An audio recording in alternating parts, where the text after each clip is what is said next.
Hi welcome to my YouTube channel. ఈరోజు నేను June 2026 MQP model question paper of CMA inter explain చేయబోతున్నాను. Accounting paper.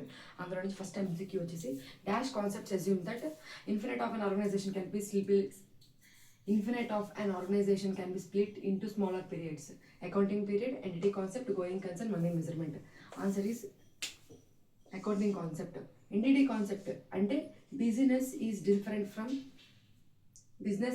From owner, అది entity concept చెప్తుంది. Going concern అంటే ఒక particular period అనేమి ఉండదు, existence కంటిన్యూస్గా ఎగ్జిస్ట్ అవుతూ ఉండనే ఉంటుంది. అదే మనీ మెజర్మెంట్ ఏంటంటే మనం ఏదైనా ట్రాన్సాక్షన్ చేస్తే అది మనీలోనే మెజర్ చేయాలి, మనీ మెజర్మెంట్ కాన్సెప్ట్ చెప్తుంది. సో స్మాలర్ పీరియడ్స్ అని అన్నాడు కాబట్టి accounting period concept. Next dash is a book of original entry which is meant for recording entries of goods purchased on credit from the supplier.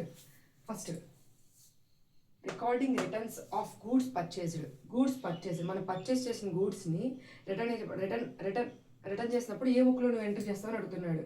Return inward అంటే మనకి return వస్తుంది. మనం sale చేసినప్పుడే కదా మనకి రిటర్న్ వస్తుంది. సేల్స్ రిటర్న్ రిలేటెడ్ అయితే మనం ఇక్కడ నోట్ చేసుకుంటాం, ఇక్కడ ఎంటర్ చేసుకుంటాం.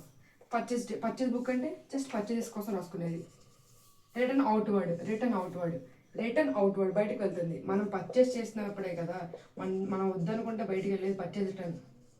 పర్చేస్ చేసినప్పుడే కదా వద్దనుకుంటాం. So outward. So answer is C. Next none of the above.